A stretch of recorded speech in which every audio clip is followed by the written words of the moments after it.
Carole, lève ta main s'il te plaît, voilà. Carole est là et nous avons Aïssa ici qui ont des micros et on aimerait savoir pourquoi vous êtes là, qu'est-ce que vous attendez de la conférence d'Émile. Bonjour tout le monde. Alors, moi j'ai connu M. Paul Marot par hasard dans la rue à Saint-Denis il y a quelques mois et je l'avais entendu intervenir sur une première sur ce qu'il veut nous parler aujourd'hui. Donc, ça m'a interpellée. En fait, moi, elle est là aujourd'hui parce que m'en a marre que mes compatriotes, ils traitent à moi toutes sortes de noms dans le chemin. Il n'y a pas de dire moins de sales oreilles, enfin plein de noms d'oiseaux comme ça. Alors que moi, les créoles, moi, elle est née ici. M'en a des ancêtres, les mélangés, ils arrivent de partout. Et m'en a des preuves dans l'état civil pour dire ça. Donc, et un jour, m'en montre l'état civil de mon arrière-grand-mère paternelle à une députée de la Réunion. Parce que j'ai une ancêtre d'origine indienne, mais comme il ne voit pas dans ma couleur de peau, et ben personne n'y croit pas moi, et elle a ri dans ma figure. Donc la question de l'identité y interpelle à moi. Et c'est pour ça que moi, il est là aujourd'hui, et pour dire un mot là-dessus, dans la future conférence d'Émile. Voilà. Merci Parce qu'il beaucoup. me dit tout le temps que ne connaît pas notre histoire, chacun de nous ici présents, ne connaît pas qui ça, il est notre ancêtre et tout.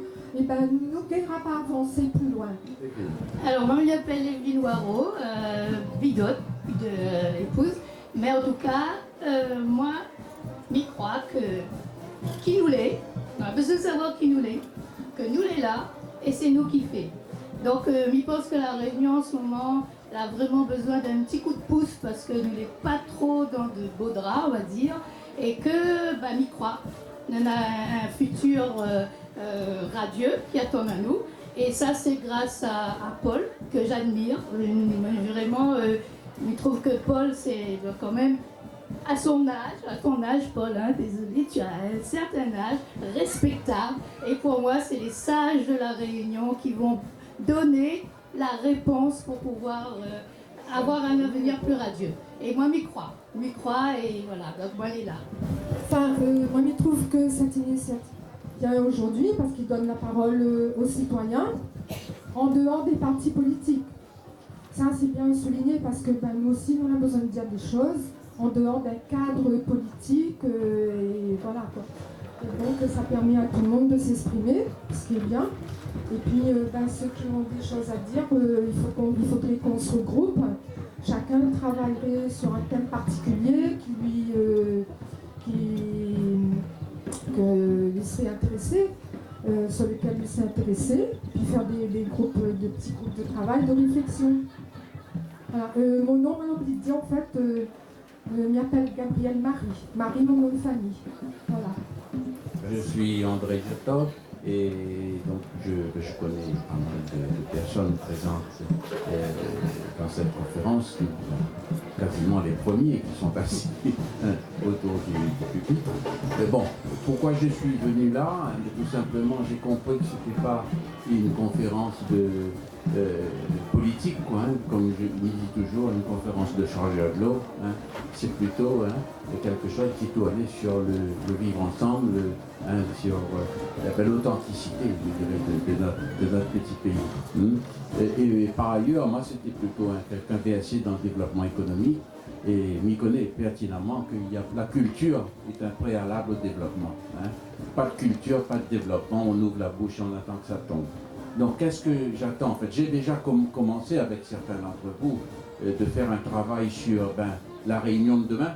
Hein, c'est quoi? C'est une réunion. Enfin, vous connaissez tous, toutes et tous qu'on importe quasiment tout. Donc, il y a pas mal de choses à faire et c'est dans ce cadre-là que j'entre un petit peu dans le train.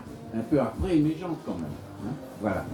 Nous n'est pas dans un cadre de meeting où ça n'a quelqu'un qui pense et qui délivre la bonne parole aux autres.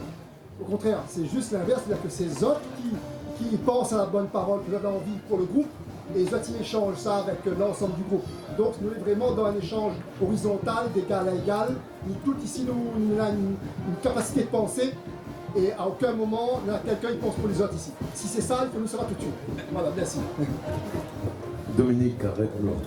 Oui, moi, de toute façon, dès qu'il y a un endroit comme ça où ça ne peut partager la réflexion, on y intéresse à moi, parce que cette affaire, Moi, ça dit compliqué, pas compliqué, comme Patrick Sagayné, celle-là, les complexes. Tout ça, nous avons vraiment besoin de creuser, aller essayer de vraiment comprendre. D'autant que, là, juste 2-3 jours là, on a tombé sur un débat en Afrique. Alors, l'intitulé du débat était les ravages de l'esclavage et de la créolisation. Mais tu sais, actuellement, on a tout un courant de pensée de chercheurs, anthropologues, sociologues africains, tout ça. Zazidiao, la créolisation, c'est l'aboutissement de l'assimilation. Alors, moi, t'es pas paré pour entendre ça, mais tous les traits, moi, j'aime bien écouter des arguments contradictoires comme ça, parce que, comme il dit tout ça, là, il est tellement compliqué que, voilà, il faut nous continuer et encore réfléchir là-dessus, partage nos idées, tout ça. Donc, merci pour ça qu'il a organisé ça, et merci pour ça qu'il a causé. Pourquoi conférence des villes? Ça, je Il y a peux... des villes, parce que tout le monde y connaît, mais moi, Attends, je en connais fait, pas. il ne s'agit absolument pas d'Émile quelqu'un. L'idée, c'est de réunir 1000 personnes qui réfléchissent sur faire un état des lieux de la situation à La Réunion et se projeter dans l'avenir. Alors là, ici, aujourd'hui, on est sur une réunion de faiseurs de table. Alors, qu'est-ce que c'est qu'un faiseur de table? C'est quelqu'un qui invite 9 personnes, ce qui fait qu'il y aura 10 personnes à sa table. Il y a 100 faiseurs de table au minimum. On va donc se retrouver à 1000 le jour de la conférence des villes. Mais 1000, c'est pas un plafond, hein. C'est un seuil critique, nous pensons à partir duquel nous peut commencer à représenter quelque chose d'important et avoir suffisamment d'échanges. Parce que plus la masse est importante, plus l'échange sera riche et productif. Donc, mais par contre, c'est pas un plafond, c'est juste un plancher. Vous ne voulez pas descendre en dessous, mais vous voulez passer, bien sûr, largement au-dessus si possible. Alors actuellement, on est à 140, Paul, je parle sous ton contrôle, 144 faiseurs de table. Voilà. Donc, Vous les comptez combien de faiseurs, même? Ah non, pas du tout, non. Là, vous n'êtes pas rien, là, vous êtes assis, vous bien posé. D'accord. Mais en ensuite, sortant de là tout à l'heure, peut-être, oui, tu seras un faiseur de table. Ensuite, vous voulez dire que nous rejoint un petit peu ce que Émilie vient de dire, là, sur la créolisation, et peut-être un investissement effectivement de l'assimilation. Voilà, c'est un mal qui cause. Juste, je voudrais une petite précision. Tout à l'heure, elle nous disait que, madame disait, hein, qu'elle était contente d'être dans un cadre où ça, les transpartisans, quoi, elle n'est pas dedans. C'est pas la parole d'un parti politique. Cela dit, tous les hommes politiques et ils ont le droit à la même parole, ils ont le même droit à la parole. Ils ont le droit aussi d'être compris, d'être acceptés dans votre positionnement, dont la pointe n'est plus sous les moins. C'est-à-dire qu'aujourd'hui, il y a des citoyens et causes, il y en a deux moules il y a des personnes, avec le droit de la personne. Chaque personne a ses propres droits imprescriptibles, et là, nous cause avec ce droit-là. Et du coup, tout le monde il peut avoir une opinion, être dans un parti, tout ça est très libre et très ouvert, tout le monde a le même droit de parole. Effectivement, l'idée c'est de réunir des gens d'horizons différents, de tous milieux sociaux, qui ne se rencontrent jamais en fait, et qui même parfois ne se parlent pas. Parce que l'idée c'est de se dire si un tel il vient, il ne vient pas. Alors absolument pas. Notre idée à nous c'est d'essayer de réunir des gens qui s'intéressent d'un sujet, qui disent que ce sujet est important, et de se rencontrer pour pouvoir en parler. Alors moi je m'appelle Marie-Femme et moi elle est conteuse, donc moi elle est là depuis le début de l'aventure on va dire parce que c'est un ami donc l'important elle est là.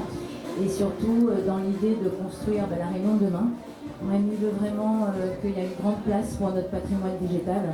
Parce que moi elle est aussi créatrice du collectif 5 métiers de bois, donc les reboiser la Réunion, hein, je pense, voilà c'est l'idée, les reboiser en conscience. Donc dans l'idée, c'est quand on prépare l'avenir de la Réunion, il faut aussi penser, conserver ce qu'on fait bien, hein, qu'on commence à bien préserver, à prendre conscience de notre patrimoine végétal, mais aussi de le réfléchir pendant 50 ans. Donc parce que comme la planète elle va pas bien et qu'on va prendre de la température, l'idéal, ça serait de planter pour qu'à un moment, dans la 2050 par exemple, au lieu de continuer à envoyer des gaz à effet de serre, qu'on ait assez d'arbres qui commencent à absorber. Donc moi je pense que c'est super important aussi la place qu'on doit garder ça dans les constructions à venir, dans la façon de penser. Si on veut construire une Réunion de demain, il ne faut surtout pas oublier notre patrimoine végétal qu'on construit aujourd'hui pour demain et il ne faut pas lâcher quoi. Donc c'est pour ça que vraiment elle est là et surtout Non mais ça c'est une évidence, la nature doit être préservée. Mais c'est pas une évidence pour tout le monde. Mais c'est le genre d'évidence qui ne coûte pas rien de rappeler, et c'est important de rappeler. Et c'est important qu'il ait sa place autant dans comment on va construire plus tard, comment on va aménager tout ce qui va être justement énergie, comment on va manger, l'autonomie alimentaire, l'autonomie énergétique, et tout ça, il va y falloir y penser aussi. Et ça doit passer par ça. Et c'est vrai que moi, pour moi, c'est important, et je voudrais être, qu'on n'oublie pas, en fait. Donc, voilà. Et puis après, il raconte des histoires. Mais pour rebondir sur cette métaphore, enfin, sur la production de plants, donc de récolte de graines en amont, il faut nous les réunionner, si nous voulons semer, il faut nous connaître où ça nous attire notre patrimoine, les graines, les boutures, etc. Cette ressource qui permet de reproduire les plants. Là. Ça, il faut nous attraper, il faut nous connaître où ça il est. C'est exactement ce que nous fait aujourd'hui. Donc, à constituer des grainothèques de riz, à travailler avec des gens qui produisent du riz, à produire des endémiques. Pourquoi produire des endémiques? À chaque fois, c'est pourquoi il faut planter des endémiques. Tout simplement parce qu'il faut planter des pieds de bois. Et la facilité, en plantant des endémiques, c'est que nous les sur ce banc de pieds de bois-là, les adapter en fait. Donc arrête, pose la question pourquoi planter des endémiques, il faut planter. Nos endémiques à nous, les mellifères, les médicinales, les comestibles. Donc il ne faut plus poser la question, il faut planter. Mais c'est vraiment penser dans 50 ans. Donc c'est bien à nous de planter, c'est pas à nos enfants. Les enfants, ils ne sont pas responsables.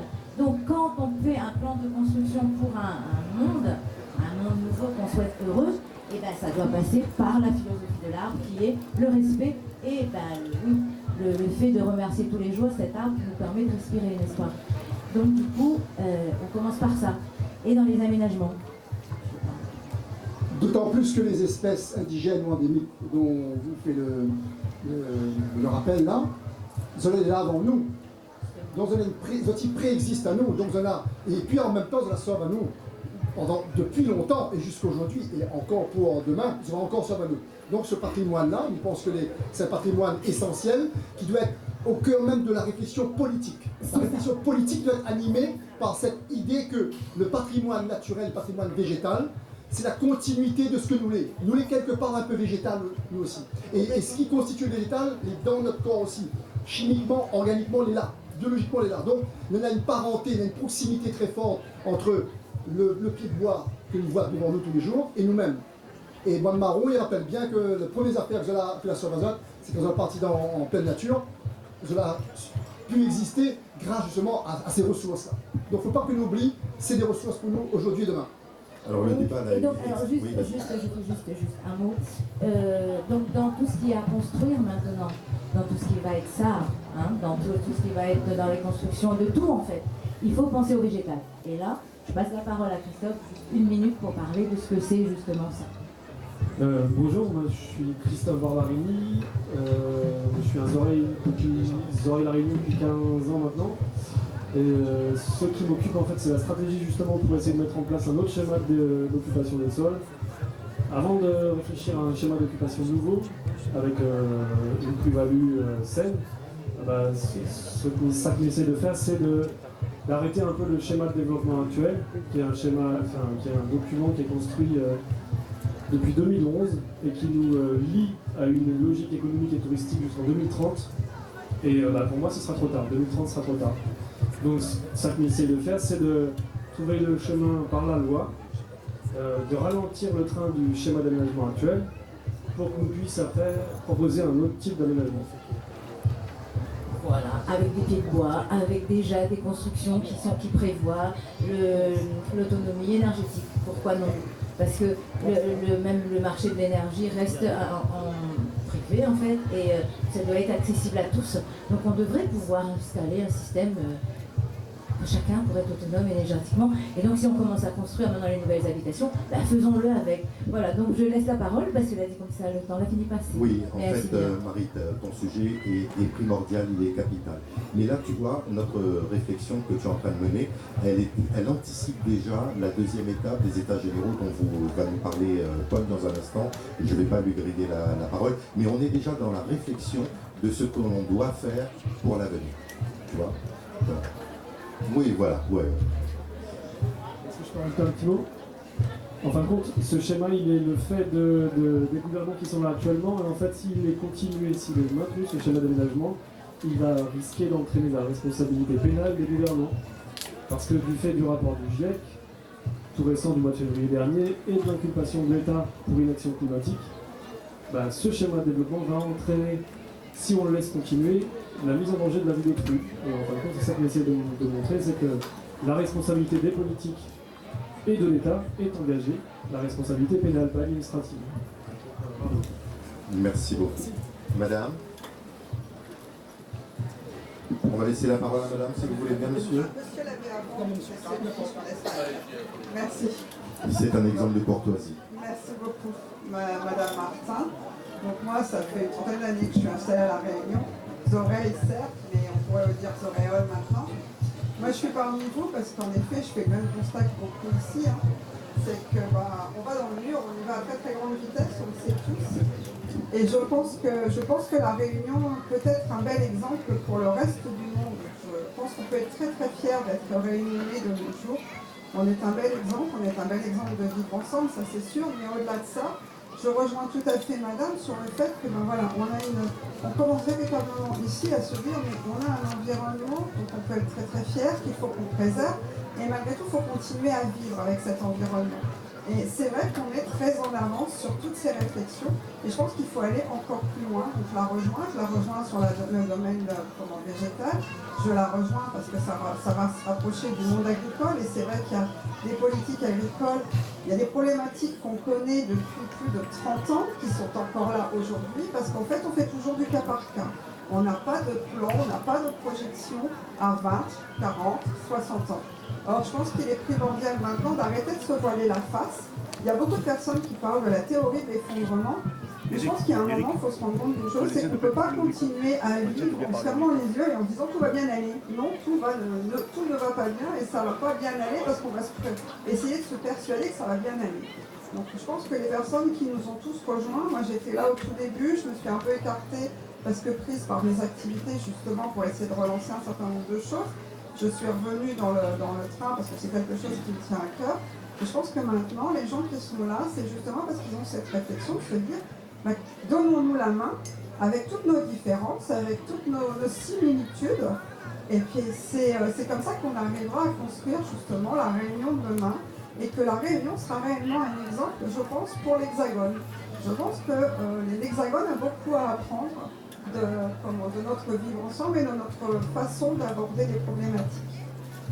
Mais c'est vrai que pour nous devient un exemple, si tant est qu'il faille que nous devienne l'exemple, hein, pour devenir l'exemple, il pense que tout territoire ou tout pays sur cette terre-là, pour lui devenir l'exemple, il faut lui assurer déjà un avenir à cette qui arrive là, toute marmaille née là aujourd'hui sur cette terre-là. Il faut lui donner une perspective, il faut lui donner une chance d'intergaler sur sa terre natale. C'est important. Si nous perdons ça de vue, nous pensons qu'on ne peut pas être un pays dit développé s'il n'arrive pas à réserver un avenir pour les gens dont le nombril est tout pété là. Ah. Oui, effectivement, monsieur, je vous en prie. Allez-y, ne touche à rien. Il est allumé. Oui, alors bonjour à tous. Moi, je m'appelle Lucé Colette, moi j'étais un ancien infirmier, et le domaine qui tient moi à cœur, c'est le domaine de la santé. Voilà, et pour cela j'ai écrit un petit mot pour transmettre à la conférence d'Émile, justement, que je vais vous lire.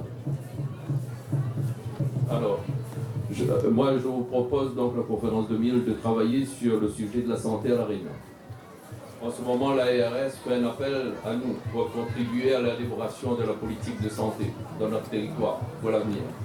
Nous devons prendre nos responsabilités et à partir de la conférence d'Émile, faire des propositions.